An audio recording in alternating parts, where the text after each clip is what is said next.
2024 లేదా 25లో డిగ్రీ లేదా బీటెక్ చదివారా? సాఫ్ట్‌వేర్ జాబ్ కోసం ఎదురు చూస్తున్నారా? అయితే కోడ్ జ్ఞాన్ 100 డేస్ కోర్సులో చేరండి, జాబ్ సాధించండి. నమస్కారం ఉమా గారు. నమస్తే అమ్మా. మీనరాశి వారికి సెప్టెంబర్ 15వ తారీఖు నుంచి 30వ తారీఖు వరకు విద్యాపరంగా, విదేశీపరంగా, సంతానపరంగా, వ్యాపారపరంగా, ఆర్థికంగా ఎలా ఉండబోతుంది? ఎన్ని గ్రహాలు వారికి ఈ మాసంలో అనుకూలిస్తున్నాయి? ఏ సందర్భాల్లో జాగ్రత్త పడాల్సిన అవసరం ఉందంటారు? తప్పకుండా అమ్మా. మీనరాశి వాళ్ళకి ఈ మాసంలో సెప్టెంబర్ 15 దగ్గర నుంచి 30వ తారీఖు వరకు మనం చూస్తే 3 గ్రహాలు దివ్యంగా యోగిస్తున్నాయని చెప్పొచ్చమ్మా. షష్టంలో కేతుగ్రహ సంచారము, సప్తమంలో బుధగ్రహ సంచారము, చంద్రబలము కలిపి 3 గ్రహాలు దివ్యంగా యోగిస్తున్నాయండి. ప్రతికూలంగా కూడా గ్రహ సంచారాలు చాలా ఎక్కువగా ఉన్నాయి కాబట్టి ఈ మాసంలో చాలా జాగ్రత్తగా కష్టాన్ని ఓర్చుకుంటూ ప్రతి విషయంలోనూ ఏదైనా నేర్చుకుంటూ ముందుకు వెళ్ళాలి. ఎందుకనంటే శుక్రబలం లేదు.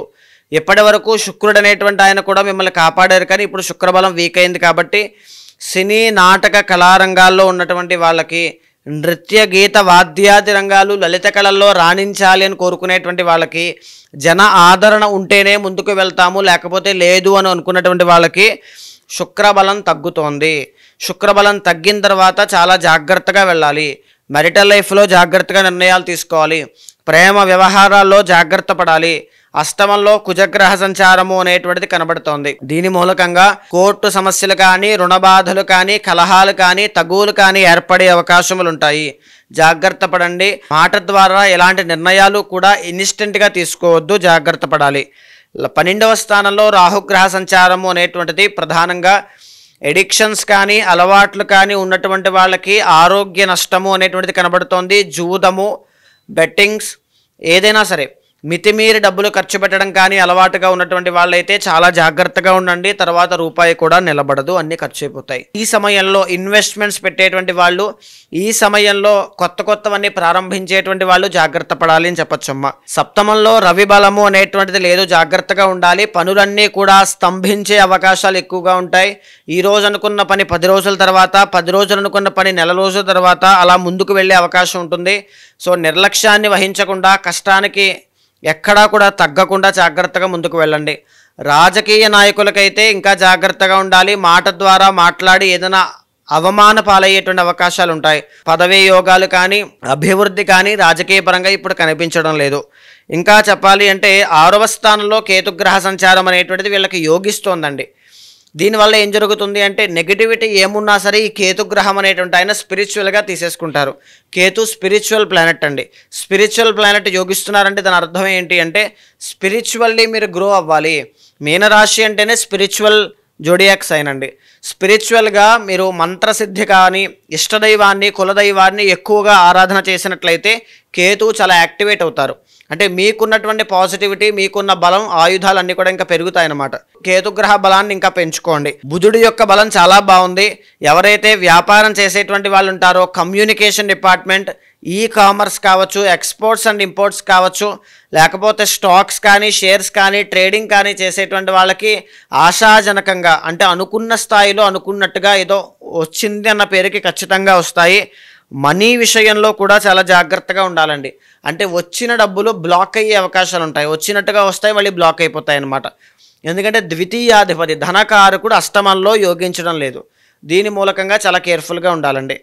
తర్వాత ఏమిటి అంటే గురుబలము అనేటువంటిది మీనరాశి వాళ్ళకి లేదు.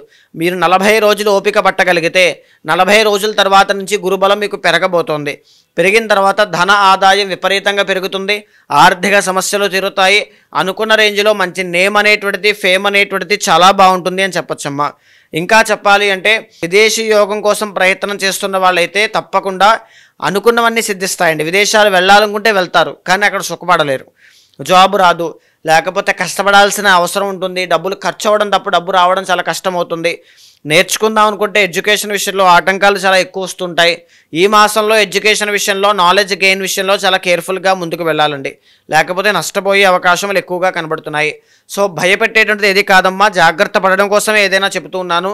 మీనరాశి వాళ్ళకి మీకున్నటువంటి గొప్ప వరం ఏమిటి అంటే స్పిరిచువాలిటీ, ఆధ్యాత్మికత. మీరు ఆధ్యాత్మికంగా మంత్రసిద్ధి కోసం ప్రయత్నం చేసినట్లయితే చాలా బాగుంటుంది అని చెప్పచ్చు. అండ్ మీరు ఏలినాటి శని అనేటువంటి దాంట్లో ఉన్నారండి. ఈ ఏలినాటి శని యొక్క ప్రభావం తగ్గడానికి రేవతి నక్షత్ర జాతకులైనా సరే, ఎవరైనా సరే, ఎందుకంటే రేవతి నక్షత్రం అనేటువంటి శనీశ్వరుడు యొక్క జన్మ నక్షత్రము. సో శనికి ప్రతి శనివారము తైలాభిషేకం చేయించడం కానీ, నల్ల నువ్వులు దానంగా ఇవ్వడం కానీ, అన్నదానం చేయడం కానీ గ్రహణము యొక్క ఎఫెక్ట్ కూడా వీళ్ళ మీద ఉందండి. ధనం విషయంలో, డబ్బుల విషయంలో చాలా ఎఫెక్ట్ అనేటువంటిది కనబడుతుంది. ఎవ్రీడే ఓం నమ శివాయ అనేటువంటి మంత్రాన్ని చాంటింగ్ చేయండి. ప్రతిరోజు ఎర్లీ మార్నింగ్ చాంటింగ్ చేయడం వల్ల మీకు ఫాస్ట్గా సిద్ధిస్తుంది. లేదా శ్రీమాత్రే నమః అనేటువంటి మంత్రాన్ని కూడా చాంటింగ్ చేయొచ్చు. వీళ్ళకి ఈ మాసంలో కలిసి వచ్చే రోజు, వీళ్ళకి ఈ మాసంలో కలిసి వచ్చేటువంటి రోజు బుధవారం చాలా బాగా కలిసి వస్తుందమ్మా. కలిసి వచ్చే రంగు పచ్చ రంగు, గ్రీన్ కలర్ చాలా బాగుంటుంది. కలిసి వచ్చే నెంబర్ 5 అనేటువంటిది బిజినెస్కి కానీ దేనికైనా సరే, ఎనీ లాటరీస్ దేనికైనా సరే నెంబర్ 5 చాలా బాగా కలిసి వస్తుందండి. ఏ దేవునికి వీళ్ళు ఆరాధిస్తే బాగుంటుందంటారు ఈ మాసంలో? విష్ణుమూర్తి యొక్క ఆరాధన, నారాయణుడి యొక్క ఆరాధన, అది ఏ అవతారమైనా సరే నారాయణుడి యొక్క ఆరాధన శుభప్రదంగా అన్ని కలగజేస్తుందండి. ఎలాంటి పరిహారం చేసుకోవాలి అంటారు? ముఖ్యంగా చెప్పాలి అంటే నవగ్రహాల యొక్క అనుగ్రహం కావాలండి. శివాలయంలో నవగ్రహాలు ఉంటాయి. నవగ్రహాల చుట్టూ 9 ప్రదక్షిణాలు చేయండి. శనివారం నాడు కాస్త ఉపవాసం ఉండండి, లేదా హనుమాన్ చాలీసా పారాయణ చేయండి. తీసుకునే నిర్ణయాలన్నీ కూడా జాగ్రత్తగా తీసుకోవాలి. మితిమీరి డబ్బులు ఖర్చు పెట్టవద్దు. ఈ ఎడిక్షన్స్ కానీ వ్యసనాలు కానీ ఉంటే దాని నుంచి బయటికి రండి.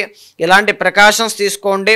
ఈ పర్సనల్ చార్ట్ అనేటువంటిది చెక్ చేసుకునే ముందుకు వెళ్ళండి. 12 రాశుల్లో ఎవరైనా కూడా వాళ్ళు ఏదైతే సమస్య ఎదుర్కొంటున్నారో దానికి సంబంధించి పరిష్కారం చేసుకోవాలి, మిమ్మల్ని అప్రోచ్ అవ్వాలి అనుకునే వాళ్ళు ఎలా మిమ్మల్ని కాంటాక్ట్ అయ్యే అవకాశం ఉందంటారు? తప్పకుండా అండి.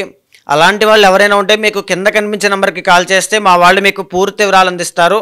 మీ యొక్క గోచారంతో పాటుగా మీ పర్సనల్ చార్ట్ చూసిన తర్వాత అక్కడ ఏదైనా దోషాలు ఉంటే, మీకు చాలామందికి అండి సిరిగారు ఏ సమయాల్లో ఎలాంటి నిర్ణయాలు తీసుకోవాలో తెలియక చాలామంది సతమతమగుతూ ఉంటారు. అంటే ఆ సరైన నిర్ణయం తీసుకోలేకపోవడం వల్ల అప్పటికప్పుడు ఇబ్బంది పడకపోవచ్చు, కానీ సంవత్సరాల తర్వాత రిఫ్లెక్షన్ వల్ల చాలా ఇబ్బంది పడతారండి. ఇప్పుడు ఇబ్బంది పడేటువంటి కారణం కూడా దానికి బలమైనటువంటి మూల కారణం ఎప్పుడో చేసిన తప్పు అయి ఉంటుంది. అలాంటి వాళ్ళు ఏ నిర్ణయం అయినా సరే, ఎలాంటి సజెషన్ అయినా సరే, ఏదైనా సరే తప్పకుండా పర్సనల్ చార్ట్ చూసి మీకు అన్ని కూడా సందేహాలని తీరుస్తాను. జాతకంలో ఏదైనా దోషాలుంటే శాంతి పరిహారములు ఆచరించి భగవత్ అనుగ్రహం కలిగేలా చేస్తాను. థ్యాంక్ యూ ఉమా గారు. Thank you so much. నమస్తే అమ్మా.